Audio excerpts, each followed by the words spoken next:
प्यास बुझाई। भेटा लीजो माई जी अपनी, भेटा लीजो माई, भेटा लीजो माई जी अपनी, भेटा लीजो माई। आ जाइए सभी।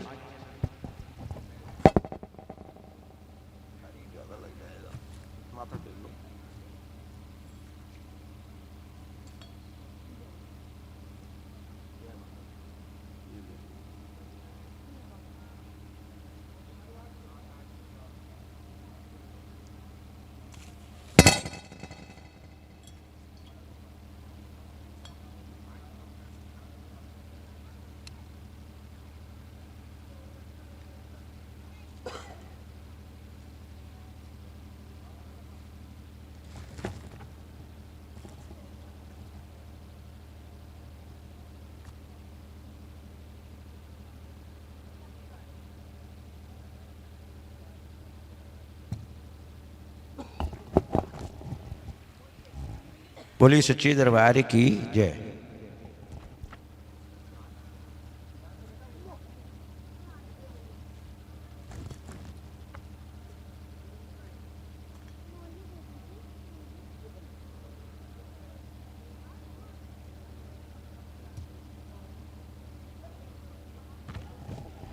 देखिए, और जिनके पास नारियल हैं कृपया जल्दी जल्दी आ जाएं।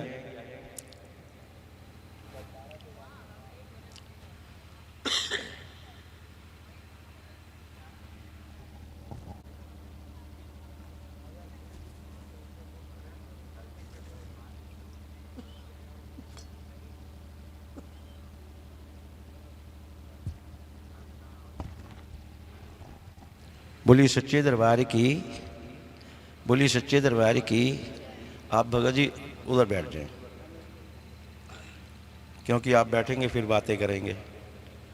बोल सच्चे दरबार की। आए देखिए, मैंने पहले बताया कि हिंदू धर्म के अंदर जब भी जय घोष लगता है दोनों हाथ ऊपर करके। ये नहीं कि मैं पीटी मास्टर लगाऊं आपकी परेड करवाऊंगा, केवल इसलिए क्योंकि आप पूरी रात के जागे हुए हैं, आपको नींद आ रही होगी। जब आप हाथ ऊपर करेंगे तो आपको नींद नहीं आएगी। हो सकता है आपकी कोनी पड़ोसी को लग जाए, ना आपको नींद आएगी ना पड़ोसी को नींद आएगी। बोलिए सच्चे दरबार की। सिमर चरण तेरा नंदलाल गावे, नंदलाल गावे। मैं वारे जावा मैनू भी ले चलो नाल मेरी मैया, मैनू भी ले चलो नाल। सिर चढ़ना तो वारे वारे जावा। बोली सच्चे दरबार की। बहुत जल्दी भूल जाते आप लोग। बोल सच्चे दरबार की। प्रथमे गुरु वंदना करा, फिर मनावा गणेश। सिमरा माता शारदा मेरे, कंठ करो परवेश जय जय माँ।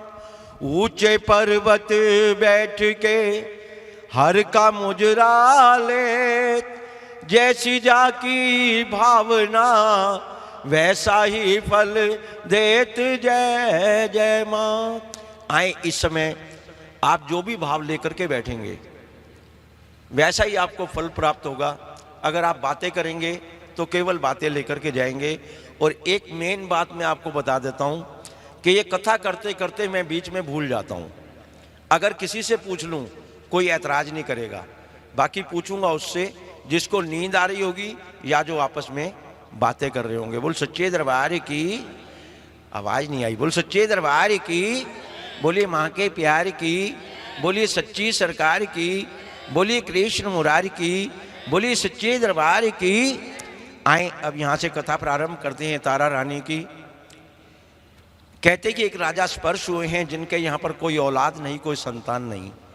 एक बार वो अपने राज सिंहासन पर बैठे हुए सोच रहे हैं और सोचते सोचते उन्हें नींद आ जाती है। नींद के अंदर एक स्वप्न आना शुरू हो जाता है। उस स्वप्न के अंदर राजा क्या देख रहे हैं कि एक छोटी सी कन्या लाल वस्त्र पहने हुए राजा के पास आती है और कहती कि महाराज आप उदास क्यों बैठे हैं। राजा कहने लगे कि मेरे यहाँ पर कोई औलाद नहीं, मेरे यहाँ कोई संतान नहीं। कि राजन ऐसा कीजिए, आप अपने महलों के अंदर दुर्गा सरस्वती का पाठ करवाइए, आपके यहाँ पर मैं जन्म लूंगी। कहते जैसी उस कन्या ने कहा कि आपके यहाँ पर मैं जन्म लूंगी, राजा की नींद खुल जाती है और स्वप्न भंग हो जाता है। क्या देखते कि सामने वजीर बैठा हुआ है। वजीर को अपने पास बुलाते हैं, कहते कि अभी अभी मैंने एक स्वप्न देखा, क्या ये स्वप्न सच हो सकता है। वजीर कहने लगा, महाराज मान लो आपका स्वप्न सच नहीं होता, अगर आप अपने महलों के अंदर दुर्गा सप्तशती का पाठ करवाएंगे तो उससे आपको कुछ ना कुछ फल की अवश्य प्राप्ति होगी। कहते कि राजा ने अपने महलों के अंदर दुर्गा सप्तशती का पाठ करवाया और उसके 1 वर्ष के पश्चात राजा के यहाँ पर एक कन्या का जन्म होता है। जब कन्या का जन्म हुआ, राजा ने राजपुरोहितों को बुलाया और राजपुरोहितों से कहा कि बताओ ये कन्या मेरे कुल के लिए कैसी रहेगी। कहते कि राजपुरोहितों ने उस कन्या की जन्म कुंडली तैयार की और राजा से कहा कि महाराज ऐसी दिव्य कन्या ना आज तक इस धरती पर जन्मी है और ना जन्म लेगी, कि जिस कुल के अंदर रहेगी उस कुल को 4 चांद लगा देगी, जिस कुल में रहेगी उस कुल को तार देगी। कहते जैसे ही कहा गया उस कुल को तार देगी, वहाँ पर उसको कन्या का नामकरण संस्कार कर दिया जाता है। उस कन्या का नाम रखा जाता है तारा। क्या नाम रखा जाता है? एक बार दोनों हाथ ऊपर उठा के कह दीजिए। कहते कि उस कन्या का नामकरण संस्कार किया जाता है, उस कन्या का नाम रखा जाता है तारा। जिस समय तारा 1 वर्ष की होती है, राजा के यहाँ पर दूसरी कन्या का जन्म होता है। जब दूसरी कन्या का जन्म हुआ, राजा ने फिर राजपुरोहितों को बुलाया और राजपुरोहितों से कहा कि बताओ ये कन्या मेरे कुल के लिए कैसी रहेगी। कहते कि राजपुरोहितों ने उस कन्या की भी जन्म कुंडली तैयार की। जैसे ही कुंडली को तैयार किया उसको उल्टा करके रख दिया और अपने माथे के ऊपर हाथ रख के बैठ गए। राजा कहने लगे कि बताते क्यों नहीं कि ये कन्या मेरे कुल के लिए कैसी रहेगी। कि महाराज अगर जान बख्शो तो हम आपको बताते हैं कि ये कन्या मंगलवार के रोज जन्मी है, अमांगलिक योग के अंदर है, अपने सिर के ऊपर पाप का टोकरा रख के लाई है, जिस कुल के अंदर रहेगी उस कुल का नाश कर देगी। कहते कि राजा ने म्यान में से तलवार निकाल ली उस कन्या का वध करने के लिए, लेकिन राजपुरोहितों ने हाथ पकड़ लिया कि महाराज एक कन्या का वध करना कोटि कोटि जन्मों का पाप है और आप ये क्या पाप कमाने के लिए जा रहे हैं। राजा कहने लगे कि तुम कहते हो कि इसे रख भी नहीं सकते, अगर रखेंगे तो ये कुल का नाश कर देगी, और अब कहते हो कि इसे मार भी नहीं सकते। कि महाराज एक उपाय है, ऐसा कीजिए इसके जन्म से लेकर के लगन तक शादी विवाह दान दहेज का जो भी खर्चा बनता है उसके हीरे जवाहरात ले लीजिए और एक लकड़ी का संदूक बनवाइए, उसके ऊपर वो हीरे जवाहरात लगा दीजिए और इस कन्या को सुंदर सुंदर वस्त्र डाल करके उस संदूक में लिटा दीजिए और संदूक को बहते हुए पानी के अंदर नदी के अंदर छोड़ दीजिए। जिसकी किस्मत में होगी उसे मिल जाएगी। कहते कि राजा ने ऐसा ही किया, लकड़ी का संदूक बनवाया, उसके ऊपर हीरे जवाहरात लगाए और उस कन्या को सुंदर सुंदर वस्त्र डाल करके संदूक में लिटा दिया और संदूक को बहते हुए पानी के अंदर नदी के अंदर छोड़ दिया। वो कन्या उस संदूक में नदी में बहती हुई जा रही है और माँ को याद कर रही है कि बेड़ा पार बेड़ा पार, बेड़ा पार करो माँ उद्धार करो। कहते सुबह 4 बजे का समय वो संदूक बहते बहते जम्मू शहर के नज़दीक पहुंच जाता है। पंडित लोग घाट स्नान करने के लिए आते हैं। एक पंडित जी की नज़र पड़ जाती है। कहते जैसे ही पंडित जी की नज़र पड़ती है, पंडित जी की आंखें चौंधिया जाती हैं, क्योंकि उसके ऊपर जो हीरे जवाहरात लगे होते हैं, जब उसकी चमक आंखों में पड़ती है तो पंडित जी से रहा नहीं जाता। नदी के अंदर छलांग लगा देते हैं उस संदूक को पकड़ने के लिए, बहुत कोशिश करते हैं, लेकिन वो संदूक पंडित जी के हाथ में नहीं आता। थक हार करके वापिस आ जाते हैं। जब वापिस आते तो क्या देखते हैं कि एक घाट सफाई करने वाला भील एक हरिजन आया हुआ है। उस हरिजन को अपने पास बुलाते हैं। कहते कि ये जो चमकती हुई वस्तु बहती जा रही है, अगर तुम इसको पकड़ करके ले आओ तो हम दोनों आधा आधा बांट लेंगे। कहते वो हरिजन नदी के अंदर छलांग लगा देता है। जैसी छलांग लगाता है वो संदूक खुद ब खुद उसके पास चला आता है। उस संदूक को हाथों में उठाता है, घाट पर ले आता है, ला करके पंडित जी के हाथों में रख देता है। कहते जैसे पंडित जी के हाथों के अंदर वो संदूक आता है, पंडित जी की जबान के ऊपर सरस्वती का वास होता है। पंडित जी कहते कि ये संदूक तो मैंने तुम्हें बताया, ये संदूक तो मेरा हो गया, और अगर इस संदूक में से कुछ निकलता है तो वो तुम्हारा। कहते जिस समय उस संदूक को खोला गया, जब हरिजन की नज़र उस संदूक के अंदर पड़ती है, क्या देखता है कि एक सुंदर सी कन्या सुंदर सुंदर वस्त्र डाले हुए अपने दाएं पैर का अंगूठा चूस रही है। उसके यहाँ पर कोई औलाद नहीं होती।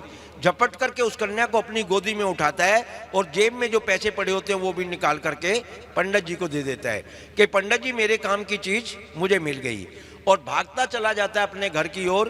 पीछे मुड़ के भी नहीं देखता कि कोई ये ना कह दे कि ये मेरी कन्या है।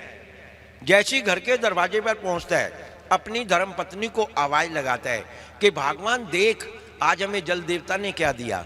कहते जैसी उसकी धर्मपत्नी आती है, उसकी धर्मपत्नी की नजर जब हरिजन की गोदी में पड़ती है तो वो झपट करके उस कन्या को अपनी गोदी में ले लेती है। कहते जैसी उस कन्या को अपनी गोदी में लेती है, उसके सतनों से खुद ब खुद दूध आना शुरू हो जाता है। उस कन्या को अंदर ले जाते हैं, वहां पर उस कन्या का नामकरण संस्कार किया जाता है। उस कन्या का नाम रखा जाता है रुक्मण। क्या नाम रखा जाता है? एक बार दोनों हाथ ऊपर उठा के कह दीजिए। कहते कि उस कन्या का नामकरण संस्कार किया जाता है, उस कन्या का नाम रखा जाता है रुक्मण। समय बीतता जाता है। देखिए समय कभी नहीं रुकता। आपने घड़ी की आवाज सुनी होगी, घड़ी में से क्या आवाज आती है विकास जी? घड़ी में से क्या आवाज आती है?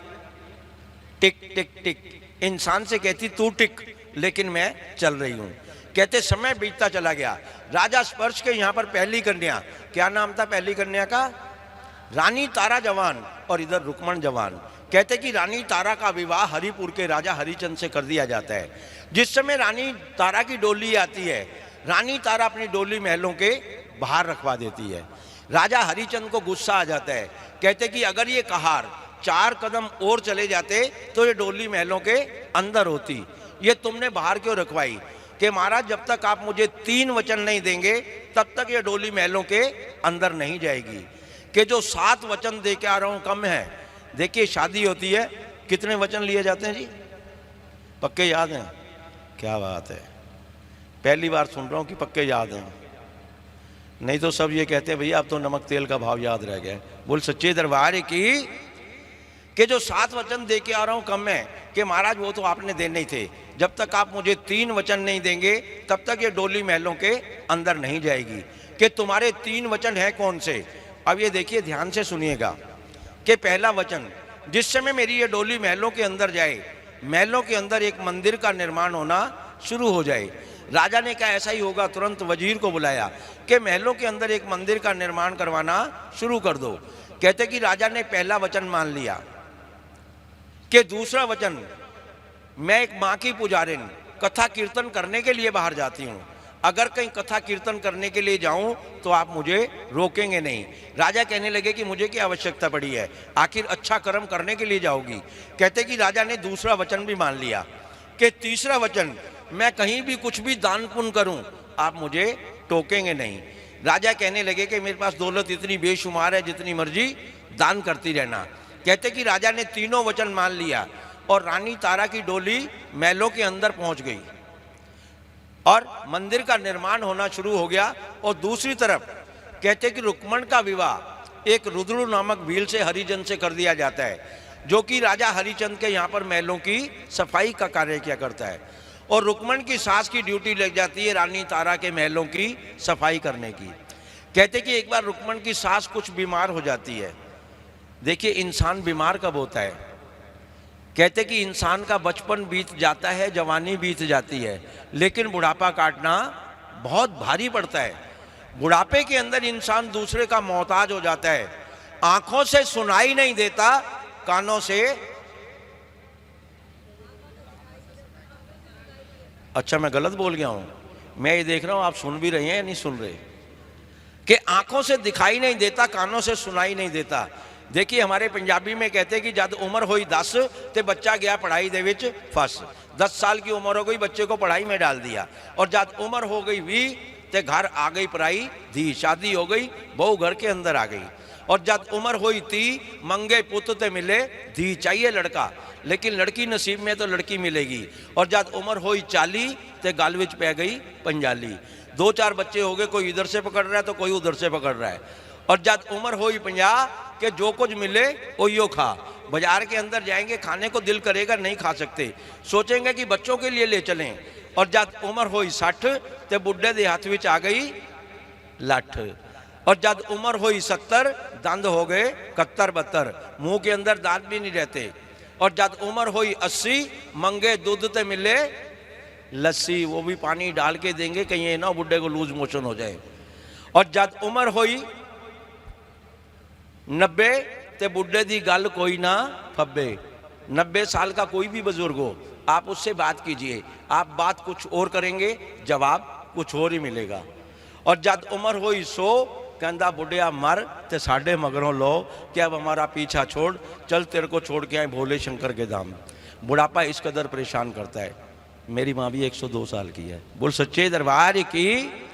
कहते कि बुढ़ापा इस कदर परेशान करता है। रुक्मण की सास बुढ़ापे के अंदर बीमार हो जाती है और रुक्मण से कहती कि ऐसा करो, आज तुम मेरे साथ चलो, मैं तुम्हें समझा देती हूँ कि रानी तारा के महलों की सफाई किस तरह से करनी है।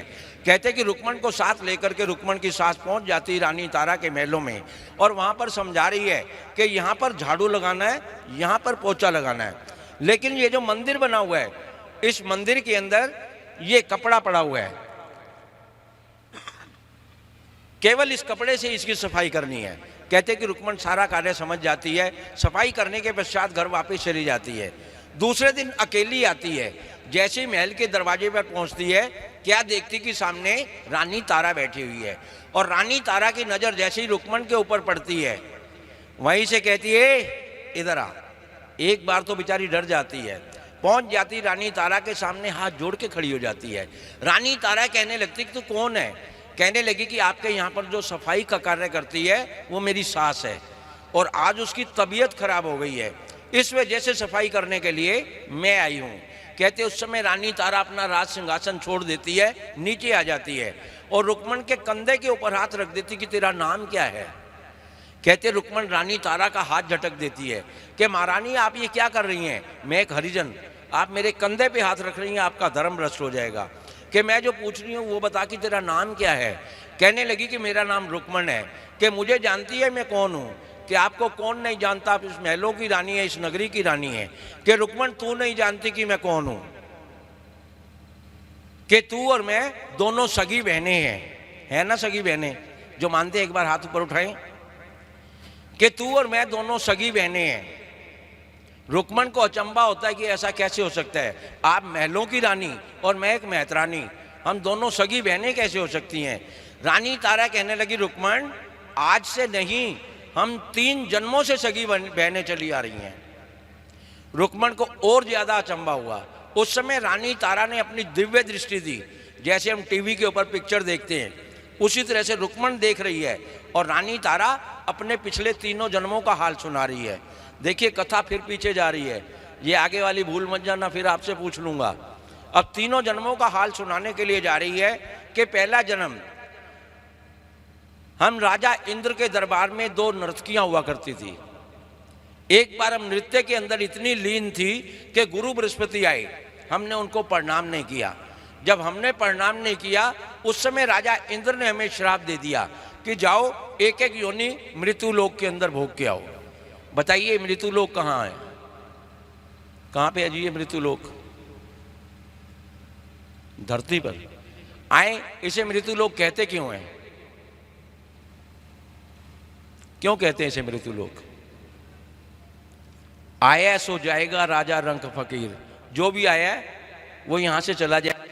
को बता देता हूं कि इसे मृत्युलोक क्यों कहते हैं। कहते कि धरती कहती है कि मैं बड़ी हूं। देखिए कहां से चल रहे हैं हम, धरती से।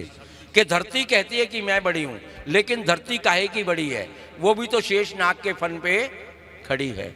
आए अब शेष नाग जी कहने लगे कि हम बड़े हैं, क्यों ना बड़े, पूरी धरती का बहुत संभाल रखा है।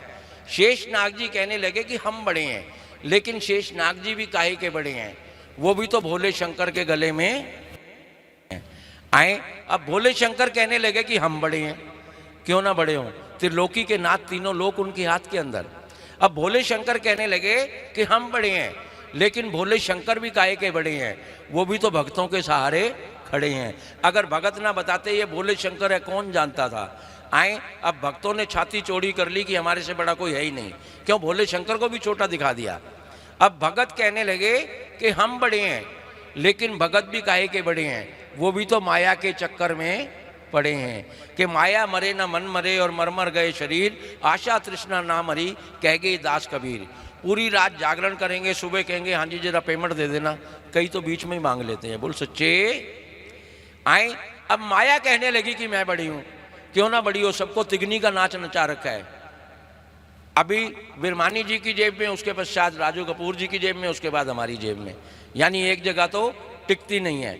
अब माया कहने लगी कि मैं बड़ी हूं, लेकिन माया भी काहे की बड़ी है, वो भी तो मरने के बाद इसी धरती पर कहाँ से चले थे हम, वापिस कहाँ आ गए। कहने का भाव जो इसमें से उपजा वो इसी के अंदर समा जाएगा, इसीलिए इसे कहते हैं मृत्यु लोक। राजा इंद्र ने हमें श्राप दे दिया कि जाओ एक एक योनि मृत्यु लोक के अंदर भोग के आओ। हमने एक पंडित के यहाँ पर जन्म लिया, एकादशी का व्रत किया करती थी। एक बार मैंने तुम्हें कहा कि जाओ बाजार से कुछ फलहार ले आओ ताकि हम एकादशी का व्रत खोल सकें। तुम बाजार के अंदर गई, वहाँ पर क्या देखा कि मीट मांस के चावल की रेडी लगी हुई है, धूप बत्ती जल रही है, आवाज लग रही है महाप्रसाद ले लो, महाप्रसाद ले लो। तुमने समझा शायद ये माँ का प्रसाद है, क्योंकि धूप बत्ती भी जल रही थी, आवाज भी ऐसी लग रही थी। तुमने दो डोनों के अंदर वो प्रसाद ले लिया। कौन सा प्रसाद लिया? मीट मांस के चावल। वापिस घर के लिए चलने लगी। उसकी दुर्गंध ने तुम्हें अपनी तरफ इतना आकर्षित किया कि तुम्हारे से रास्ते में रहा नहीं गया और तुमने अपने हिस्से का प्रसाद रास्ते में ही खा लिया। जिस समय मेरे पास आई उस समय मैंने तुम्हें श्राप दे दिया कि एकादशी के दिन चावल खाना भी कीड़े खाने के बराबर है, और तुमने तो मीट मांस के चावल खाए हैं कि ऐसी योनि के अंदर जाओ जहां तुम्हें मांस ही मांस खाने को मिले। वहां से तुमने छपकली की योनि प्राप्त की और मैंने राजा स्पर्श के यहाँ पर जन्म लिया।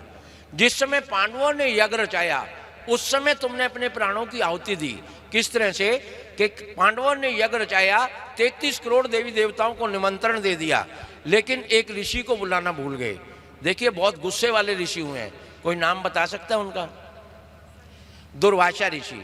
दुर्वासा ऋषि को बुलाना भूल गए। वहां पर हवन कुंड बना दिया गया, अग्नि प्रचंड हो गई, आहुतियां पड़नी शुरू हो गई और दूसरी तरफ खीर का प्रसाद बनना शुरू हो गया। उस समय दुर्वासा ऋषि को पता चला कि पांडवों ने मेरी अवहेलना की है, मेरा निरादर किया है कि 33 करोड़ देवी देवताओं को निमंत्रण दिया लेकिन मुझे नहीं बुलाया, कि मैं भी देखता हूं कि इनका यज्ञ कैसे सफल होता है। उन्होंने अपनी योग माया से एक चील का रूप धारण किया और मरा हुआ सर्प चोंच के अंदर दबाया और पहुंच गए जहां पर खीर का प्रसाद बन रहा था कि कभी तो यहाँ से हटेंगे, जब ये हटेंगे तो ये मरा हुआ सर्प कढ़ाई के अंदर डाल दूंगा, प्रसाद पूरा जहरीला हो जाएगा, उसको जो भी खाएगा उसका राम नाम सत्य हो जाएगा। कहते कि अच्छी करनी कर ले बंदे, मन ना करियो काला, लाख आंख से देख रहा है तुझे देखने वाला।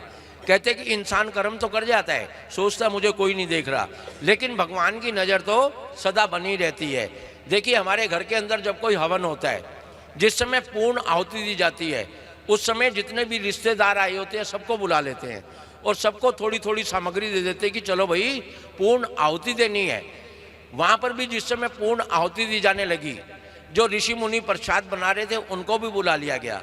उधर उन्हें बुलाया और दुर्वासा ऋषि को समय मिल गया। उन्होंने वो मरा हुआ सर्प कढ़ाई के अंदर डाल दिया। सर्प भारी नीचे बैठता चला गया। उसको एक जीव देख रहा था। कौन सा जीव? वही छिपकली। सोचने लगी कि पापी तो पाप कमा के चला गया। कहते कि पाप करने वाले को इतना पाप नहीं लगता जितना कि पाप देखने वाले को लगता है। सोच रही है कि मैं एक बेजुबान इन ऋषि मुनियों को कैसे बताऊं कि प्रसाद पूरा जहरीला हो चुका है। और उधर देखो वो तीनों जन्मों का हाल सुना रही है। कहते जिस समय ऋषि मुनि आए उस समय उन ऋषि मुनियों की आंखों के सामने तुमने कढ़ाई के अंदर छलांग लगा दी, अपने प्राणों की आहुति दे दी, लेकिन वहां भी तुम्हें श्राप मिला कि जा नीचनी तेरा नीचों के घर वासा, कि अगर ये प्रसाद बनता तो हमें खाने को मिलता। तूने हमारे पेट पे लात मारी है। कहते उस कढ़ाई को उठा लेते हैं, जंगल के अंदर ले जाते हैं कि ये प्रसाद पूरा जहरीला हो चुका है, इसे कोई जीव जंतु ना खा ले। उठा लेते हैं, जंगल में ले जाते हैं, एक खड्डा खोदते हैं, खड्डे के अंदर जब उसको पलटने लगते हैं तो क्या देखते हैं कि नीचे से बड़ा सा पिंजर निकलता है। सोचने लगे कि इतनी छोटी छिपकली गिरी और ये इतना बड़ा पिंजर कहाँ से आ गया। ध्यान लगाया तब उन्हें पता चला कि ये तो कोई अच्छा जीव था जिसने हमारी जान बचाई और हमने इसी को शराब दे दिया। कि जो शराब दे दिया वो तो अटल है, क्योंकि कमान से जो तीर निकल गया वो कभी वापस नहीं आता और जबान से जो शब्द निकल गया वो कभी वापस नहीं आता। कि जो इसे शराब दे दिया वो तो अटल है, लेकिन यहाँ पर हम इसको एक वरदान देते हैं कि इसका उच्च कुल के अंदर जन्म होगा, लेकिन वासा हरिजनों के यहाँ पर होगा। जिस समय राजा स्पर्श के यहाँ पर मैं 1 वर्ष की हुई, उसके पश्चात तुमने भी जन्म लिया, लेकिन तुम अपने दुर्गुणों के कारण एक हरिजन की पत्नी बनी और मैं अपने अच्छे कर्मों के कारण एक राजा की रानी बनी। कहते उस समय रुक्मण हाथ जोड़ के खड़ी हो गई कि बहन मुझे भी कोई ऐसी विधि बताओ कि जिससे ये मेरा जीवन संवर सके। रानी तारा कहने लगी रुक्मण एक बात याद रखना कि बात तेरे और मेरे अंदर रहे, तीसरे को ना पता चले कि हम दोनों सगी बहनें हैं, नहीं तो ये दुनिया वाले छोड़ेंगे नहीं, कहेंगे एक बहन तो महलों की रानी और दूसरी मेहतरानी। कहते कि वहाँ पर रुक्मण ने सफाई का कार्य करना शुरू किया। सफाई करते करते जैसी मंदिर के अंदर पहुंची वहाँ पर उसको कपड़ा नहीं मिला। जब कपड़ा नहीं मिला तो उसने अपने बाल खोल लिए, अपने केस खोल लिए और उन बालों से मंदिर की सफाई कर दी। कहते कि इसी तरह से उसका कर्म बन गया, आती महलों की सफाई करती, मंदिर की सफाई करती। एक दिन जैसे ही महल के दरवाजे पर पहुंचती है उसे मंदिर में से कुछ बजने की आवाज़ आती है। पहुंच जाती है मंदिर के अंदर, क्या देख रही है कि उस मंदिर के अंदर जोत जग रही है और रानी तारा अपने कई भक्तों के साथ बैठी हुई जय मां कर रही है। आप भी कह दीजिए जय मां, एक बार फिर कह दीजिए, एक बार जोर से कह दीजिए, एक बार प्यार से कह दीजिए, चलो एक बार दोनों हाथ ऊपर उठा के कह दीजिए कि रानी तारा अपने भक्तों के साथ बैठी हुई जय मां कर रही है। पहुंच जाती रानी तारा के पास, कहने लगती है ये जो तुम आग जला करके जय मां कर रही हो इससे क्या होता है। रानी तारा कहने लगी रुक्मण ये आग नहीं माँ की जोत है, इससे जो कुछ भी मांगो ये सबके मन की मुराद पूरी करती है। कि क्या ये मेरे मन की मुराद पूरी करेगी? कि क्यों नहीं करेगी, मांग के तो देख माँ से। यहाँ पर चाहे कोई राजा आ जाए, चाहे कोई रंक आ जाए, चाहे कोई ऊंच आ जाए, चाहे कोई नीच आ जाए, ये सबके मन की मुराद पूरी करती है। कि ठीक है अगर ये सबके मन की मुराद पूरी करती है तो कहे अपनी माँ से। देखिए फिर भी क्या कह रही कि कहे अपनी माँ से, कि मेरे यहाँ पर कोई औलाद नहीं, अगर मेरे यहाँ कोई संतान हो जाएगी तो मैं भी अपने घर के अंदर इसी तरह से जोत जगाऊंगी, मैं भी जागरण करूंगी, मैं भी हलवा चाटूंगी। नहीं हंसने वाली बात नहीं है, देखिए हलवा चीज ही ऐसी है, एक बार तो उंगली चाटनी पड़ती है कि मैं भी हलवा बांटूंगी। रानी तारा कहने लगी रुक्मण कुछ पाने के लिए कुछ खोना पड़ता है। कि मैं कुछ समझी नहीं, कि तेरे पास कोई टका पैसा कोई धेला है? कहते उस समय रुक्मण ने अपना पल्लू टटोला, एक पुराने जमाने का टका मिलता है, उस टके को लेकर के रानी तारा को देने लगी कि ये लो ये मेरी अरदास करवा दो। देखिए अरदास पंजाबी का शब्द, हिंदी में इसको कहते हैं संकल्प, कि मेरा संकल्प करवा दो। रानी तारा कहने लगी रुक्मण बीमार तू है और डॉक्टर के पास मैं चली जाऊं, ऐसा कभी हो सकता है? कि तू खुद उठ और माँ के सामने फरियाद कर, तेरी मनोकामना 1 वर्ष के अंदर पूर्ण होगी। देखिए हमारे महंतों का कहना, हमारे संतों का कहना, इस समय जो भी अरदास करवाते हैं उनकी मनोकामना 1 वर्ष के अंदर पूर्ण होती है, बशर्त मांगे वही जो वो पा सके। ये नहीं कि सुबह सूरज टूट के मेरे हाथ में आ जाए, ना कभी ऐसा हुआ ना कभी ऐसा होगा। आए सबसे पहले आप जो भी आपकी श्रद्धा हो, क्योंकि ये गुप्त अरदास होती है। कहते दान वही होता है जो दूसरे हाथ को भी ना पता चले, बंद मुट्ठी के अंदर।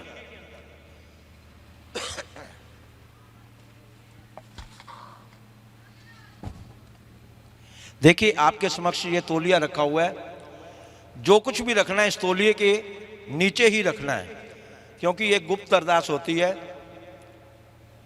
आए सबसे पहले आप आए हैं, आप नहीं भगत जी, आप नहीं, इनको दो। और भी कोई मांगना चाहे, ज्यादा समय नहीं दूंगा, सिर्फ 2 मिनट का। सबसे पहले आप आ जाएं और उसके पश्चात जो भी आना चाहे माथा टेक के जोत के समक्ष माथा टेक करके अपने स्थान पर बैठेंगे। ताली और जय जय श्री राम वाली।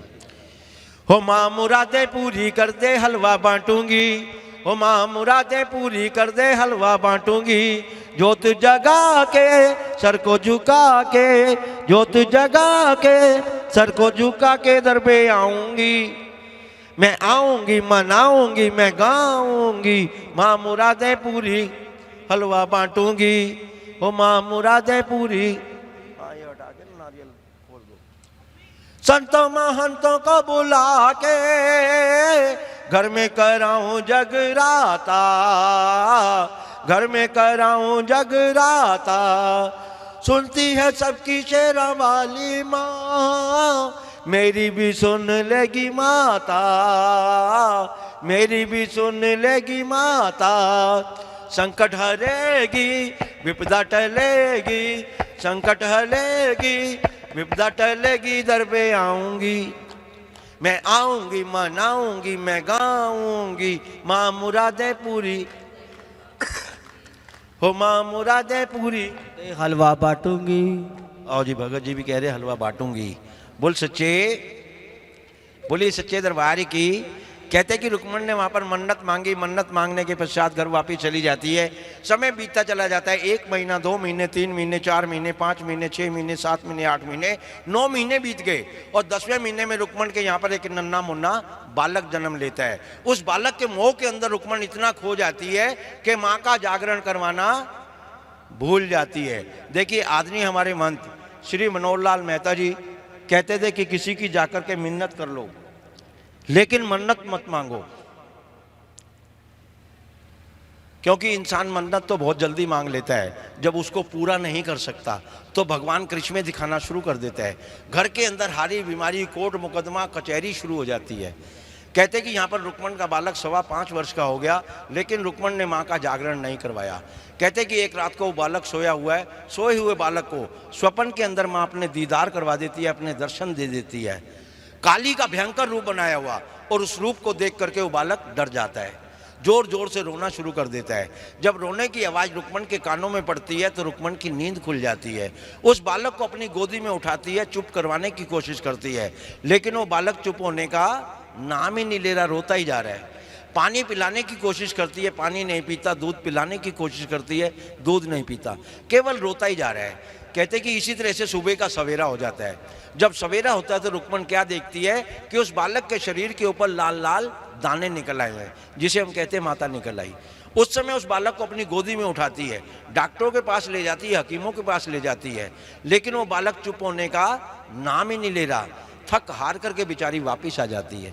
जब वापस आती तो क्या देखती है कि जो उसकी आस पड़ोस की सखी सहेलियां होती हैं वो भी इकट्ठी हो जाती हैं। कहते कि एक समय वो आता है कि वो बालक रुक रुक के सांस लेने लगता है, कि एक सांस आता है तो एक नहीं आता। उस समय रुक्मण की सखी सहेलियां रुक्मण से कहती कि रुक्मण, शायद तेरे बालक के ऊपर कोई ऊपरी हवा है, ऐसा कर इसे किसी सियाने को जाकर के दिखा। कहते उस समय रुक्मण उस बालक को अपनी गोदी में उठाती है और भागती चली जाती रानी तारा के महलों की तरफ, कि रानी तारा से सियाना और कौन होगा। पहुंच जाती रानी तारा के महलों में, और जाते ही रानी तारा की गोदी के अंदर बालक को डाल देती है कि देख मेरे बालक को क्या हुआ है। रानी तारा भी अचंभे के अंदर रह जाती है कि रुक्मण, ये तेरा बालक है, कि इतना बड़ा हो गया, तूने मुझे आज तक बताया ही नहीं, कि मैं जो कह रही हूँ पहले वो कर। देखिए जब राज्यसभा में मिलते हैं वो रानी होती है, वो मेहतरानी होती है, लेकिन जब हट के मिलते हैं इसी तरह से तू मैं में बात होती है कि मैं जो कह रही हूँ पहले वो कर। कहते उस समय रुक्मण, रानी तारा उस बालक को अपनी गोदी में उठाती है और ले जाती है उसी मंदिर के अंदर। कौन से मंदिर में? जहां पर रुक्मण ने मन्नत मांगी थी, जो महलों के अंदर मंदिर बना हुआ है, उसी मंदिर के अंदर ले जाती है। क्या देख रही है कि उस मंदिर के अंदर ज्योत जग रही है, ज्योत जग रही है, जल का लोटा पड़ा हुआ है, जल का लोटा उठाती है, ज्योत के ऊपर से घुमाती है, जय माता की जय माता की जय माता की करती है, और हथेली में जल लेती है, बालक के मुंह के अंदर जल डाल देती है। कहते जैसे ही बालक के मुंह के अंदर जल जाता है, बालक जोर से कहता है माँ, और हंसना शुरू कर देता है। आप भी कह दीजिए जय माँ, एक बार फिर कह दीजिए, एक बार सब मिलके कह दीजिए, एक बार जोर से कह दीजिए, एक बार प्यार से कह दीजिए।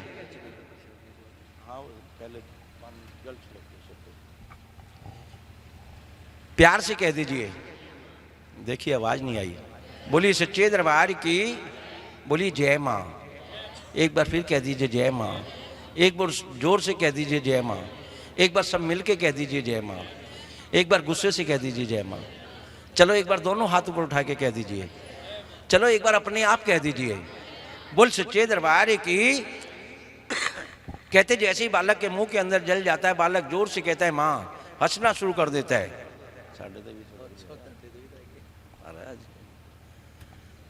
कहते जैसे ही बालक के मुंह के अंदर जल जाता है, बालक जोर से कहता है माँ, हंसना शुरू कर देता है। उस बालक को अपनी गोदी में उठाती है, ले आती है, ला करके रुक्मण की गोदी में डाल देती है कि देख तेरे बालक को कुछ नहीं हुआ।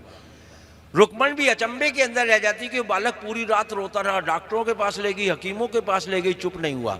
इसने ऐसा कौन सा करिश्मा कर दिया कि अभी अभी लेकर के गई और अभी अभी लेकर के आ गई। लेकिन अपने बालक को खुश देख के खुश हो जाती है, गोदी में लेती है, चलने लगती है। कहते जैसी चलने लगती है पीछे से रानी तारा कंधे पर हाथ रख देती है कि रुक्मण याद कर कि ये बालक तूने लिया कहाँ से था। कहते उस समय रुक्मण को याद आता है, हाथ जोड़ के खड़ी हो जाती है कि बहन मैं मानती हूँ कि ये बालक मैंने माँ से लिया है और मैंने मन्नत मांगी हुई कि मैं माँ का जागरण करवाऊंगी, लेकिन मैं एक हरिजन, मेरे यहाँ पर जागरण करने के लिए आएगा कौन। रानी तारा कहने लगी रुक्मण तू चिंता क्यों करती है, तेरे यहाँ पर जागरण करने के लिए मैं खुद आऊंगी। कि मुझे तो विधि भी मालूम नहीं, कैसा कर घर जा, पीले रंग के अंदर चावल रंग डल बना करके ले आ। देखिए डलों का इतना बड़ा महत्व, जिसने डल दे दिए उसे जागरण करवाना बहुत जरूरी, और जिसने डल ले लिए उसे जागरण में जाना बहुत जरूरी, चाहे घर के अंदर कोई हारी बीमारी क्यों ना हो। पहले हम एक महीना पहले डल ले लेते थे, लेकिन जब से ये हारी बीमारी की कहानी शुरू हुई है, जिस दिन जागरण होता है उसी दिन जाकर के डल लेते हैं, क्योंकि कब क्या हो जाए कुछ पता नहीं। बोल सच्चे दरबार की। कहते कि रुक्मण घर चली जाती है, पीले रंग के अंदर चावल रंगती है, डल बनाती है, डल लेकर के रानी तारा के पास पहुंच जाती है और रानी तारा को जाकर के डल दे देती है। बोल सच्चे।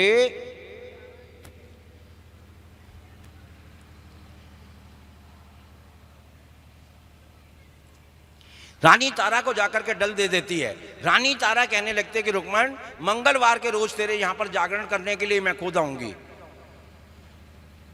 कि मुझे तो विधि भी मालूम नहीं, कि हरे हरे गोबर से आंगन लीप देना, कि तेरे अंदर इतनी शक्ति नहीं, इतनी ताकत नहीं कि तू उसके ऊपर गजमोती हीरे जवाहरात लगा सके।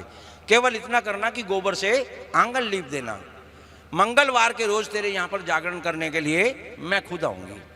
कहते कि रुक्मण घर पर चली जाती है और रानी तारा अपनी मंडली के सभी भक्तों को, जैसे हमारे मंडल बना हुआ ऐसी रानी तारा की मंडली बनी हुई थी, मंडली के सभी भक्तों को पहले थोड़े थोड़े डल दे देती है। देखिए पहले बताती नहीं कि जागरण कहाँ पर है, और मैंने पहले बताया कि जिसने डल ले लिए उसे जागरण में जाना बहुत जरूरी। डल देने के पश्चात बताती है कि मंगलवार के रोज हरिजन बस्ती के अंदर रुक्मण के यहाँ पर जागरण होगा, आप सब सही समय पर पहुंच जाना। सैन नाई सोचने लगा डल तो ले लिए, जागरण में जाना पड़ेगा, काली का जागरण होगा, तामसी प्रसाद बनेगा, वो भी हमें खाना पड़ेगा, कि हमारा तो धर्म भ्रष्ट हो जाएगा, कि कोई ना कोई ऐसा उपाय किया जाए जिससे रानी तारा ही रुक्मण के यहाँ जागरण में न जाए। जब महंत ही नहीं जाएगा तो हम भी नहीं जाएंगे। देखिए चतुर सैन नाई अपना दिमाग लगा रहा है, पहुंच गया राजा के पास, राजा की हजामत बनानी शुरू की। जिस समय शेप बनाने लगा, बुर्श में थोड़ा पानी ज़्यादा भर दिया और बुर्श राजा की होठों पर रख दिया। राजा को गुस्सा आ गया, म्यान में से तलवार निकाल ली कि सैन नाई तुमने ये क्या किया, मेरा धर्म भ्रष्ट कर दिया। कि वाह महाराज, आपका बुर्श, आपका पानी, आपका साबुन, मेरा केवल हाथ है, अगर इससे आपका धर्म भ्रष्ट होता है तो मंगलवार के रोज जब आपकी महारानी तारा हरिजन बस्ती के अंदर रुक्मण के यहाँ पर जागरण में जाएगी, वहां पर जाकर के मीट मांस का प्रसाद खाएगी, उसे कौन सी गंगा के अंदर जाकर के पवित्र करोगे? कि ऐसा कभी हो ही नहीं सकता, मेरे से बिना पूछे रानी तारा जा ही नहीं सकती। कि महाराज आप भूल गए लेकिन मुझे याद है। अब बताइए क्या याद है? 3 वचन। बोल सच्चे। राजा कहने लगे ये तो तुम्हारी बात ठीक है, फिर तुम ही कोई उपाय बताओ। कि ठीक है महाराज, मंगलवार दूर है, कोई ना कोई उपाय तो बता ही दूंगा। आए मंगलवार का रोज आ गया, सैन नाई ने हाथ में उस्तरा लिया और पहुंच गया राजा के पास। कहने लगा महाराज आज मेरा दिल कर रहा है कि मैं आपके नाखून काट दूं। राजा ने कहा बहुत अच्छी बात है, हाथ आगे बढ़ा दिया। कहते जैसे ही हाथ आगे बढ़ाया, सैन नाई ने अंगूठा पकड़ा और उस्तरे से चीरा लगा दिया। कहते जैसे चीरा लगाया, राजा 2 फुट ऊपर उछल गए। कि सैन नाई ये क्या किया? कि महाराज यही एक उपाय है, अब ऐसा कीजिए, ये 2 पुड़िया और ले लीजिए। कौन सी? नमक और मिर्च की। कि इसके ऊपर नमक मिर्च लगा लेना, गीली पट्टी बांध लेना, आपको सारी रात नींद नहीं आएगी और आपको तड़पता हुआ छोड़ करके महारानी तारा रुक्मण के यहाँ जागरण में नहीं जाएगी। क्योंकि कोई भी पतिव्रता स्त्री अपने पति को दुख के अंदर छोड़ के नहीं जाती, बाकी आजकल कलयुग है। कहते कि कुछ सैन नाई ने किया और कुछ राजा करने के लिए जा रहे हैं। देखिए कटे के ऊपर अगर जरा सा नमक लग जाए कैसा लगेगा जी? हाँ, कहते बहुत मजा आएगा। बोल सच्चे दरबार की आए मिर्च और लगा दी जाए, हाँ कहते सोने पे सुहागा। बोल सच्चे दरबार की। देखिए कटे हुए के ऊपर अगर जरा सा नमक लग जाए इंसान तड़पना शुरू हो जाता है, और जहाँ नमक मिर्च दोनों लगे हो वहाँ पर क्या हाल हुआ होगा। लेकिन राजा ने नमक मिर्च लगा लिया, गीली पट्टी बांध ली और पहुँच गए महलों में। सबसे पहले रानी तारा की बांदियों को, दासियों को बाहर निकाल दिया, महलों के सभी दरवाजे बंद करवा दिए, ताले लगवा दिए कि अब के बाद ना कोई महल के अंदर आएगा ना कोई महल से बाहर जाएगा। और पहुँच गए रानी तारा के शयन कक्ष में। जैसी शयन कक्ष में पहुंचे, रानी तारा की जब नजर अंगूठे पर पड़ी, कहने लगी महाराज आप सुबह ठीक ठाक गए थे, ये अंगूठे पर क्या हो गया? कि ऐसा शिकार करने के लिए गया था, तीर की नोक लग गई। रानी तारा शायद मुझे आज पूरी रात नींद नहीं आएगी, ऐसा करो अपने पट का सराहना दो, मेरा सिर सहलाती रहो और पंखा जलती रहो, शायद मुझे नींद आ जाए। देखिए सैन नाई ने तो थोड़ा सा किया और राजा ने पूरा बवंडर कर दिया। क्यों? महलों के सभी दरवाजे बंद करवा दिए, दासियों को बाहर निकाल दिया, ताले लगा दिए और पट का सिराना मांग लिया कि मान लो अगर मेरी नींद खुलेगी भी, रानी तारा जब मेरी पट हटाएगी तो मेरी नींद खुल जाएगी। लेकिन पतिव्रता स्त्री अपने पट का सिराना दिया हुआ है, एक हाथ से सिर सहला रही है, दूसरे से पंखा जल रही है, लेकिन नजर समय की ओर है। कहते कि रात्रि का पहला पैर बीत गया, राजा को नींद नहीं आ रही, दूसरा पैर भी बीत गया, राजा की आंखों के अंदर नींद का कोई नामो निशानी नहीं है। जिस समय तीसरा पैर शुरू हुआ उस समय रानी तारा ने माँ को याद किया कि माँ मेरा कुछ नहीं जाएगा, जो कुछ जाएगा तेरा जाएगा, क्योंकि मैंने तो तेरे नाम के डल ले रखे हैं। कहते कि रानी तारा ने माँ से फरियाद की कि ठंडे ठंडे झोले मैया बन के तू आ जा, शेरा वाली जागे आज मेरा राजा, शेरा वाली जागे आज मेरा राजा। कहते कि रानी तारा ने माँ से फरियाद की और माँ ने फरियाद सुनी।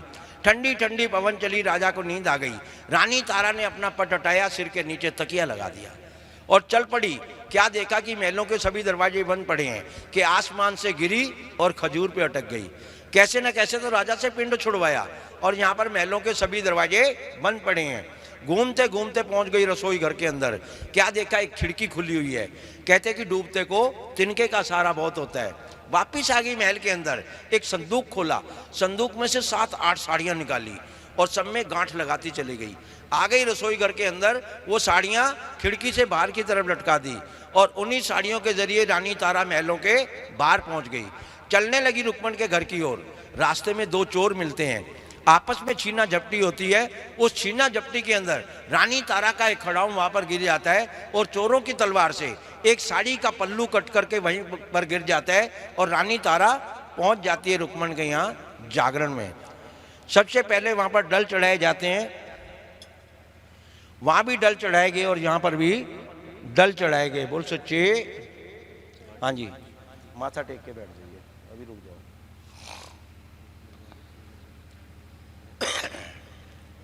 और उसके पश्चात वहाँ पर सुंदर सुंदर भजन शुरू होते हैं। समय को देखते हुए वहाँ पर सुंदर सुंदर भजन शुरू हुए और दूसरी तरफ राजा की नींद खुल जाती है। जब राजा की नींद खुली, राजा अचंभे के अंदर रह गए। कैसा अचंभा कि पहली बात मुझे नींद आई तो आई कैसे? मान लो नींद आ भी गई, रानी तारा गई तो गई कहाँ से? मैंने तो सभी महलों के दरवाजे बंद करवा रखे हैं। राजा भी घूम गए महलों में, घूमते घूमते पहुंच गए रसोई घर के अंदर। क्या देखा? खिड़की खुली हुई है, साड़ियाँ बाहर की तरफ लटक रही हैं। उन्हीं साड़ियों के जरिए राजा भी महलों के बाहर पहुंच गए। क्योंकि रुक्मण जब वहां से चली, आपस में चोर मिले वहां पर और छीना झपटी हुई। एक खड़ाऊं वहां पर गिर गया और चोरों की तलवार से एक साड़ी का पल्लू कट करके गिर गया और रानी तारा वहां पर पहुंच जाती है। और पीछे राजा देखिए चल पड़ते हैं। जब चलने लगे, खिड़की से नीचे आए तो रास्ते में वही चोर मिलते हैं। राजा क्या देख रहे हैं कि उनकी अच्छी खासी उठक बैठक लग रही है। कैसी उठक बैठक कि जब वो खड़ाओं को उठाते हैं आंखों से अंधे हो जाते हैं और जब रख देते फिर उन्हें दिखाई देना शुरू हो जाता है। इसी तरह से कभी उठाते हैं, कभी रखते हैं, कभी उठाते हैं, कभी रखते हैं, क्योंकि एक वो माँ की पुजारिन के खड़ाऊं, पतिव्रता स्त्री के खड़ाऊं। कहते कि पतिव्रता स्त्री को छूना तो बात की बात, कोई बुरी नज़र से भी नहीं देख सकता, बशर्त होनी चाहिए पतिव्रता। कहते कि राजा ने खाड़ी साड़ी के पल्लू को पहचान लिया, खड़ाओं को पहचान लिया और चोरों का सर कलम कर दिया। दोनों चीज़ें उठाए वापस पहुंच गए महल के अंदर। एक संदूक खोला, उस संदूक के अंदर वो दोनों चीज़ें बंद कर दी और फिर चल पड़े रुक्मण के घर की ओर। देखिए, पहले बंद कमरे में जागरण होते थे, महाकाली के जागरण होते थे, बाकायदा बलि चढ़ाई जाती थी, फिर उसको जिलाया जाता था।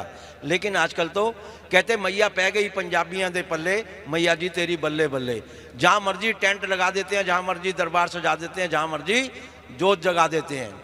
कहते कि सुबह लेता हूँ शाम लेता हूँ, सुबह लेता हूँ शाम लेता हूँ, सड़कों में बाजारों में सरेआम लेता हूँ।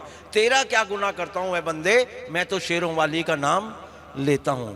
क्योंकि ये हमें ड्यूटी दे रखी है माँ ने, ये भी नौकरी है कि मेरी नौकरी हो गई पक्की, मैं मादा शुक्र मनावा। ये नौकरी सबको नसीब नहीं होती। बोल सच्चे दरबार की, बोली सच्चे दरबार की। कहते कि राजा भी चल पड़े, पहुंच गए, देखा घास फूस की झोपड़ी है, घास फूस का दरवाजा है, दरवाजा तो बंद है, लेकिन दरवाजे के बाहर रानी तारा के दोनों खड़ाव पड़े हैं। सोचने लगे ये कोई जादूगर नहीं है। पहले इसने जादू चलाया, मुझे नींद आ गई, और उसके पश्चात जादू से इसके लिए खिड़की खुल गई, और अब जादू से यहाँ पर इसने खड़ाऊं भी मंगा लिए कि अंदर देखूं क्या हो रहा है। जो घास फूस का दरवाजा, थोड़ा सा घास फूस हटाया, जब अंदर की तरफ नजर पड़ी, क्या देखा कि वहाँ पर मीट मांस का भोग लगाया जाता है। वहाँ भी भोग लगाया गया और यहाँ पर भी भोग लगाया गया। आए एक बार दोनों हाथ ऊपर उठा करके 3 बार कहेंगे, बोल कालका मैया की, बोलिए कालका मैया की, बोलिए कालका मैया की। राजा देख रहे हैं छिद्र में से। सबसे पहले वहां पर मीट मांस का भोग लगाया जाता है और उसके पश्चात रुक्मण रानी तारा की गोदी में पल्लू के अंदर प्रसाद देती है।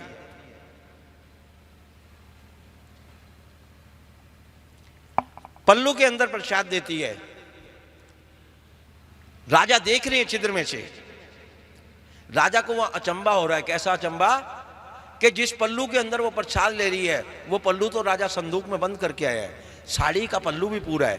पर गुस्सा आ गया, म्यान में से तलवार निकाल ली कि रानी तारा तूने मेरा आज धर्म भ्रष्ट कर दिया कि मीट मांस का प्रसाद ले लिया। आज एक बार बाहर तो आ, आज तुझे छोड़ूंगा नहीं।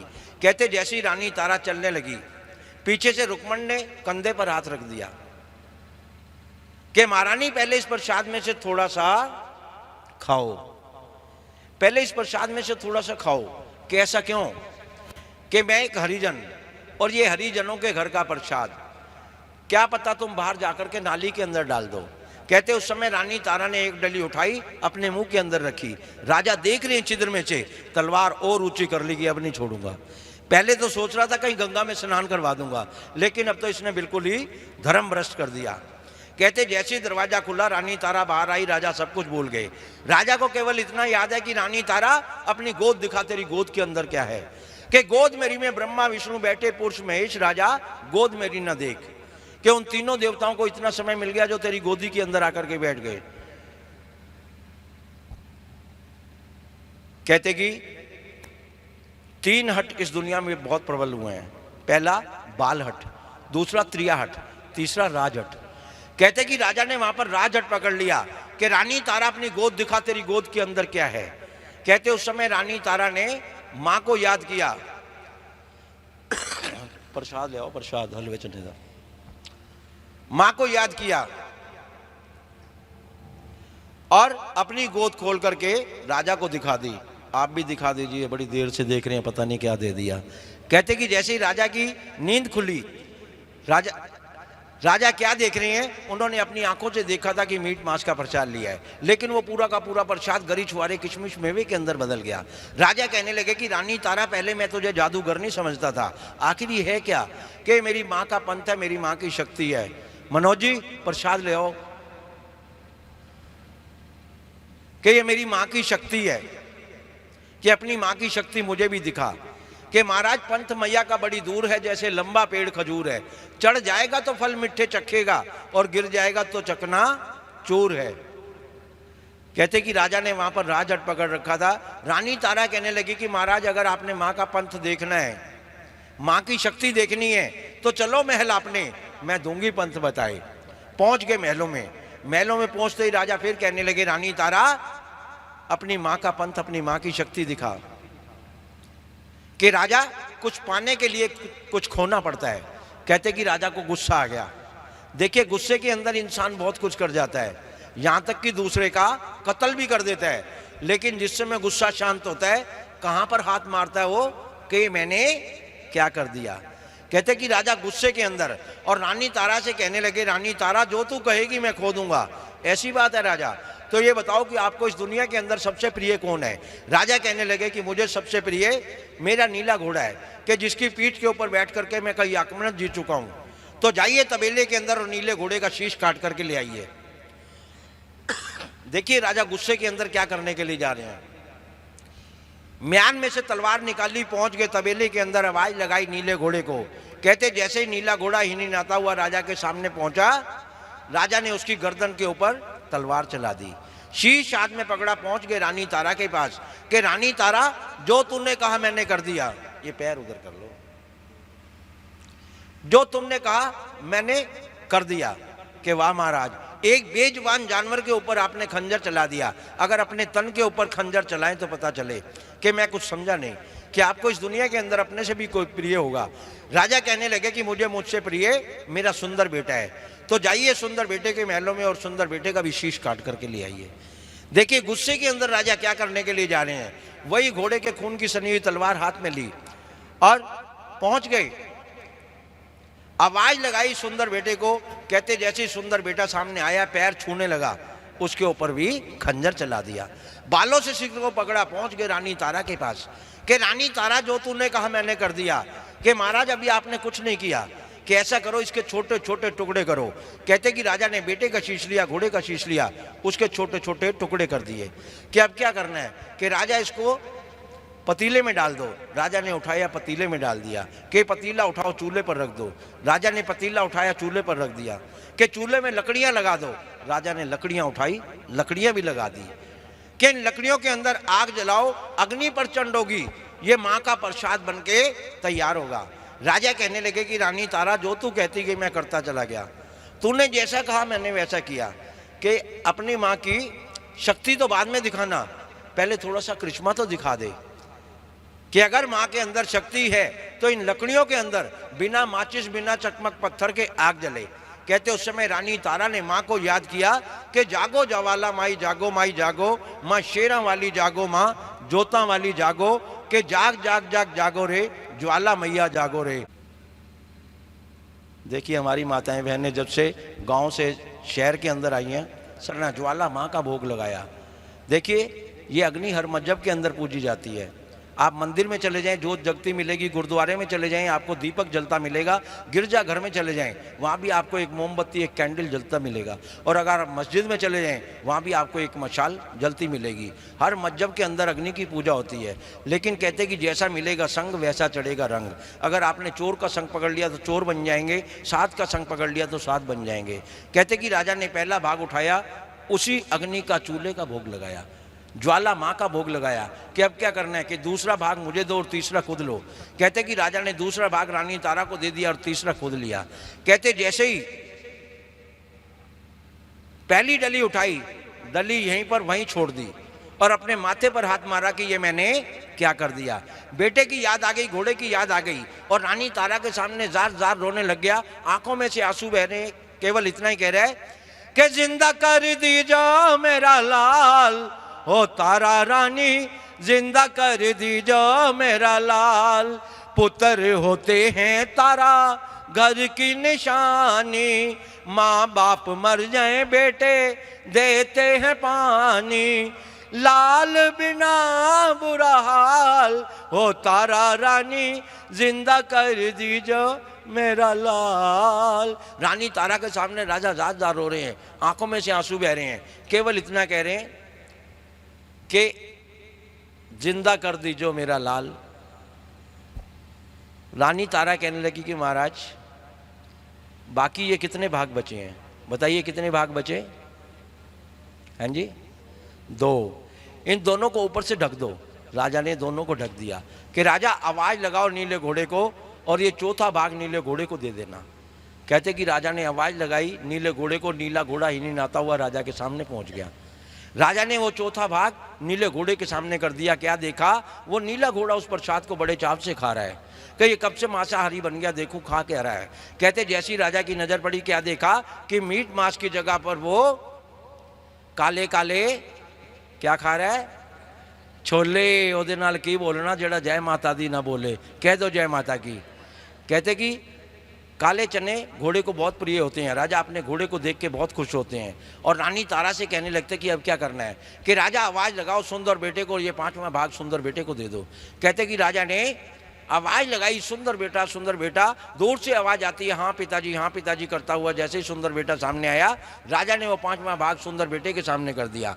क्या देखा? वो सुंदर बेटा भी उस प्रसाद को बड़े चाव से खा रहा है कि देखूँ ये क्या खा रहा है। कहते जैसी राजा की नज़र पड़ी, क्या देखा कि वो मीट मांस की जगह पर मीठा मीठा। दोनों हाथ ऊपर उठा लो और देख लो मैया जी का जलवा। कहते कि बच्चों को हलवा बहुत प्रिय होता है। राजा अपने बेटे को देख के बहुत खुश होते हैं, हाथ पकड़ते हैं, छाती से लगा लेते हैं।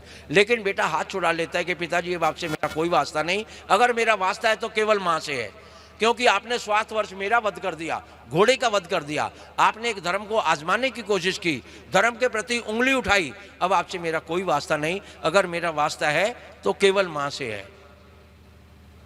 कहते कि राजा निराश हो जाते हैं और रानी तारा के सामने हाथ जोड़ के खड़े हो जाते हैं, क्योंकि इतना कुछ करने के बाद भी राजा को माँ के दीदार नहीं होते, माँ के दर्शन नहीं होते। और रानी तारा से कहने लगते हैं कि एक बार तो माँ के दीदार करवा दे, एक बार तो माँ के दर्शन करवा दे। कहते उस समय रानी तारा ने माँ को याद किया और माँ ने राजा को साक्षात रूप में दर्शन दिए। राजा हाथ जोड़ के खड़े हुए हैं। माँ कहने लगी राजा मैं तुझसे बहुत खुश हूँ, मांग। क्या मांगता है? कि माँ आपका दिया हुआ बहुत कुछ है, कि और मांग। कि माँ अगर आप देना चाहती हैं तो मैं केवल इतना मांगता हूँ कि आज के बाद कलयुग का युग आएगा और कलयुग के अंदर जहाँ भी जागरण हो, जब तक तारा रानी की कथा ना सुनाई जाए तब तक वो जागरण संपूर्ण ना माना जाए। ऐसा क्यों मांगा राजा ने? कि जहाँ जागरण होगा, जब ये कथा होगी उसमें मेरा नाम आएगा और दुनिया को पता चलेगा कि एक ऐसा स्वार्थी राजा हुआ जिसने धर्म को आजमाने की कोशिश की, धर्म के प्रति उंगली उठाई। कोई भी धर्म को आजमाने की कोशिश नहीं करेगा और जितनी मेरी बुराई होगी उतने मेरे पाप घटते चले जाएंगे। माँ ने कहा ऐसा ही होगा, लेकिन मेरी भी एक बात याद रखना कि आज के बाद मैं किसी का शीश फिर दोबारा धड़ से नहीं मिलाऊंगी। जैसे तेरे बेटे का मिला दिया, तेरे घोड़े का मिला दिया। और कलयुग के अंदर जो भक्त मुझे शीश की जगह नारियल की भेंट चढ़ाएगा, मैं उसे शीश के रूप में स्वीकार करूंगी। तब से लेकर के जो आज तक नारियल की जो भेंट चढ़ाई जाती है, ये शीश के रूप में चढ़ाई जाती है। कहते माँ ने तथास्तु का, वहाँ से अंतर ध्यान हो गई और राजा पहुँच गए वापस रानी तारा के पास। और रानी तारा से कहने लगे, हो रानी मांग ले तू जो कुछ अजय मंगना, मेरे मन में खुशी अपार, मेरे मन में खुशी अपार। जय माँ जय माँ जय माँ जय माँ, हो एक मंदिर बना दे मेरी माई दा। कि राजा अगर मुझे कुछ देना चाहते हो तो शहर से बाहर मंदिर बनवा दो, जहाँ पर दिन रात इसी तरह से भजन कीर्तन चलता रहे। कहते राजा ने शहर से बाहर वो मंदिर बनवा दिया और वो मंदिर आज भी मौजूद है। जो वैष्णो दरबार गए हैं एक बार हाथ ऊपर उठाएंगे, बताइए पहला दर्शन कौन सा है? बताइए बताइए, जोर से बताइए। मैं बहरा हो गया, मुझे सुनाई नहीं देता। पहला दर्शन कौल कंदौली, जिस समय जम्मू से बस चलती है कटड़े के लिए, चढ़ाई चढ़ती है पहाड़ की, वहीं पर मंदिर बना हुआ है। आप दिन में चले जाएं, रात में चले जाएं, दरवाजे खुले रहते हैं, ढोलक छेने पड़े रहते हैं, जाओ गाओ बजाओ और आगे चल दो। वही मंदिर बनवाया था राजा हरिचंद ने। कि पहला दर्शन कौल कंदौली, दूसरा देवा माई जो श्रीधर जी का मंदिर बना हुआ है कटड़े के अंदर, वहाँ भी कोई नहीं जाता। तीसरा बाण गंगा, चौथा चरण पादका, पांचवां आदकवारी, छठा हाथी मत्ता, सातवां सांझी छत और आठवां अष्टभुजी मात। और भैरव बाबा के दर्शन करो, आपकी यात्रा सफल। तारा रानी की कथा सुनो, आपका जागरण सफल। आए विरमानी परिवार को लाख लाख बधाई। ये जागरण यहाँ पर निर्विघ्न संपन्न होता है। आ जाएं, एक बार उठ जाइए आप। जिन्होंने एक खास तौर से कथा सुनी है उन्हें अवश्य कुछ ना कुछ करना चाहिए। बोल सच्चे दरबार की, बोली सच्चे दरबार की। आए अनेक माया विरमानी परिवार की ओर से, संगत की ओर से यह जागरण संपूर्ण की अरदास जिस मनोकामना जिस भाव से अरदास करवाई अरदास से कबूल करना, अंग संग साई होना, दुख दर्द नाश करना, सिर पर मेल बढ़ा सकना, दाने खजाने भरपूर करना, जिस खजाने से माई निकली सो खजाने भरपूर करना। ओम नमः शारदा जयंती मंगला काली भद्र काली कृपालिनी दुर्गा क्षमा शिवा धात्री स्वाहा सदा नमस्ते नमो नमः। सर्व मंगल मांगले शिवे सर्वात साधके शरण्ये त्र्यंबके गौरी नारायणी नमस्तुते नमो नमः। आए हाथ जोड़ करके प्रार्थना करनी है कि दाती के दरबार में सभी खड़े हाथ जोड़, देने वाली एक माँ मांगे लाख करोड़। माँ धन मोह इतना दीजिए जा में कुटुंब समाए, मैं भी भूखा ना रहूं मेरा साध ना भूखा जाए। अवगुण हरे की बेनती सुनो गरीब निवाज, जे मैं पूत कपूत हूँ मेरी डोर आपके हाथ। मैं मतहीन मलिन मन ना जानू कोई रीत, अटपट मेरी वाणी को माँ समझो अपनी प्रीत। मुझ पर दया करो जग जननी सब अपराध क्षमा कर दो। शारदे माता बुद्धि दो माँ लक्ष्मी भंडारे भर दो। आह्वान विसर्जन पूजा कुछ भी करना जानो ना, कर्म कांड भक्ति के मंत्र क्या है ये पहचानो ना।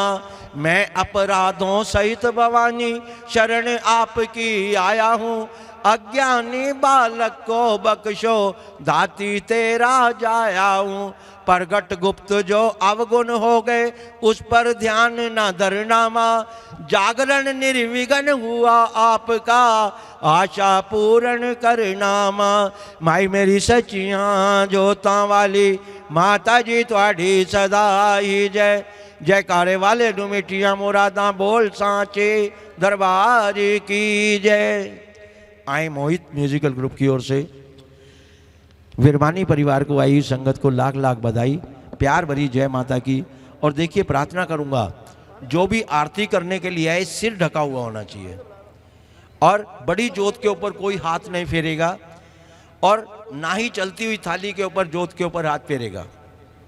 जब आरती संपूर्ण हो जाएगी थाली आपके समक्ष आ जाएगी तभी आपने आरती लेनी है, उससे पहले उसके ऊपर हाथ नहीं फेरना। ये नहीं कि आप आशीर्वाद दे रहे हैं आशीर्वाद ले नहीं रहे। बोल सच्चे दरबार की एक गांठ लगा लो।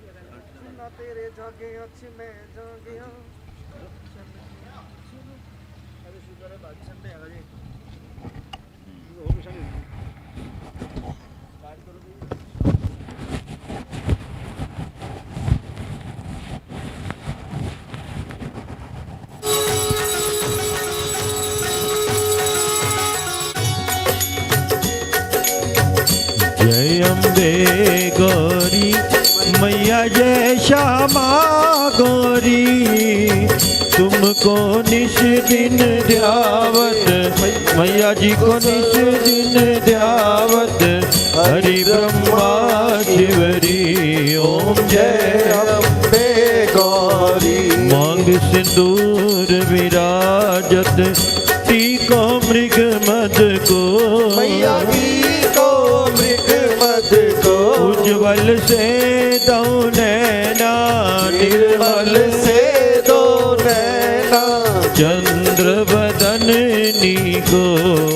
जय अम्बे गौरी। कनक समान कलेवर रक्तांबर राजे रक्तांबर राजे रक्त पुष्प गलमाला लाल बोल गलमाला कंठन पर साजे। ओम जय अम्बे गौरी। हरिवाहन राजत खड़ग खपर धारी मैया खड़ग खपर धारी। सुर नर मुनि जन सेवत सुर नर मुनि जन सेवत जिनके पास दुख हारी। ओम जय अम्बे गौरी। कानन कुंडल शोभित नासा गज मोती मैया नासा गज मोती। कोटि को चंद्र दिवाकर कोटि का चंद्र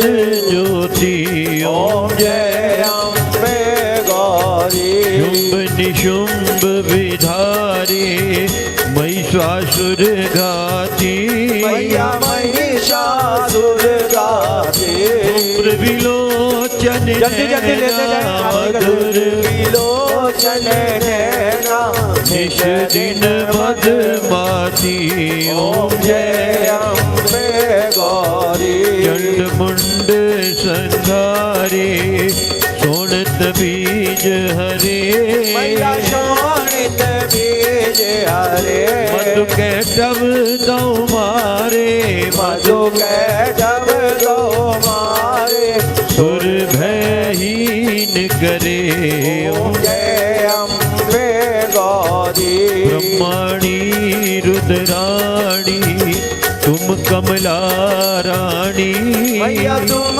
कमला रानी आगम निगम बखानी चारों वेद पठानी तुम शिव पट रानी ओम जय अम्बे गौरी 64 योग निमंगल गावत निरत करत भैरो मैया नीरज करत भैरो बाजे ताल मृदंगा बाजे बाजे ढोल मृदंगा और बाजत डमरू ओम जय अम्बे गौरी तुम ही जग की माता तुम ही हो भरता मैया तुम ही हो वरता भक्तन की दुख हरता भक्तन की दुख हरता सुख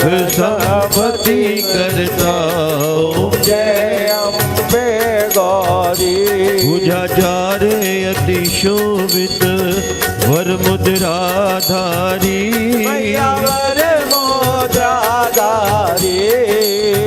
मन वांछित फल पावत मन इच्छा फल पावत सेवत नर नारी ओम जय अम्बे गौरी कंचन थाल विराजत अगर कपूर बाती मैया घर कपूर बाजी श्रीमाल के तुम्हें राजे ढोला गढ़ में विराजत कोटि रतन ज्योति ओम जय अम्बे गौरी श्री अम्बे जी की आरती जो कोई नर गावे मैया प्रेम सहित गावे कहत शिवानंद स्वामी जपत हरि हरे स्वामी मन वांछित फल पावे ओम जय अम्बे गौरी जय अम्बे गौरी मैया जय श्यामा गौरी मैया जय जय आनंद करनी मैया भक्तों के दुख हरनी मेरी मैया जी को सारा जग ध्यावे दाती माँ को सदा मनावे हरि ब्रह्मा शिव जी ओम जय अम्बे गौरी हो जय देवा हमरी जय देवा जय देवा हमरी जय देवा मेरे गणपत जी को जय देवा मेरे गणपत जी को जय देवा मेरे सिया राम को जय देवा मेरे लक्ष्मण जी को जय देवा मेरे हनुमान को जय देवा मेरे भैरव ज्योति को जय देवा मेरे राधा कृष्ण को जय देवा मेरे साईनाथ को जय देवा मेरे भोले ज्योति को जय देवा मेरी जोता वाली को जय देवा मेरी मीरा वाली को जय देवा हो जय देवा हमरी जय देवा जय देवा हमरी जय देवा मेला तेरा रोज होवेगा शिरा वाली ते दरबार हो मेला तेरा रोज होवेगा अन्नपूर्णा भवानी भर दे हो मेला तेरा रोज होवेगा तेनु ब्रह्मा ते विष्णु दे आव दे और दयावे भोलानाथ मेला तेरा रोज होवेगा। जयकारा ए शेरों वाली का बोल साचे दरबार की जय। जयकारा ए मेरों वाली का बोल साचे दरबार की। जयकारा ए वीर बजरंगी हर हर महादेव।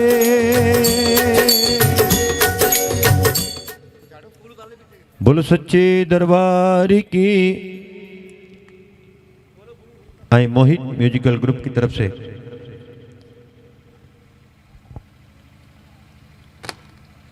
ये जागरण, ये सेवादार सभी माँ के चरणों में है। किसी ने भी कोई चौकी जागरण, साईं संध्या, श्याम जी के भजन,